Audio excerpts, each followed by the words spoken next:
9,695 ಹುದ್ದೆ ಖಾಲಿ ಇರೋದ್ರಲ್ಲಿ ಸುಮಾರು 5,977 ಹುದ್ದೆ ನಾವು ಭರ್ತಿ ಮಾಡಿದ್ದೇವೆ. 2,035 ಹುದ್ದೆ ಬಾಕಿ ಇದೆ. ಇನ್ನು 1,658 ಹುದ್ದೆ ಈಗಾಗಲೇ ವಿವಿಧ ಹಂತದಲ್ಲಿ ಪ್ರಕ್ರಿಯೆಯಲ್ಲಿ ನೇಮಕಾತಿ ಪ್ರಕ್ರಿಯೆಯಲ್ಲಿದೆ. ಒಂದು KPSCಯಲ್ಲಿ ಮತ್ತು KEಯಲ್ಲಿ ಭರ್ತಿಗೆ ಚಾಲ್ತಿಯಲ್ಲಿದೆ.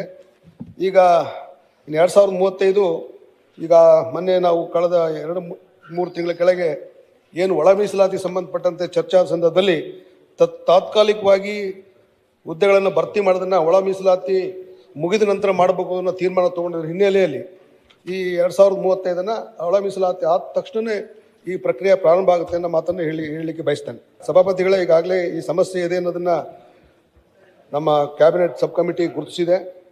ಇದನ್ನು ಇಲ್ಲಿರ್ತಕ್ಕಂಥದ್ದು ಪ್ರಮೋಷನ್ ಮೇಲೆ ಮತ್ತು ಸೀನಿಯಾರಿಟಿ ಮೇಲೆ ಸ್ವಲ್ಪ ಇಶ್ಯೂಸ್ ಇದೆ.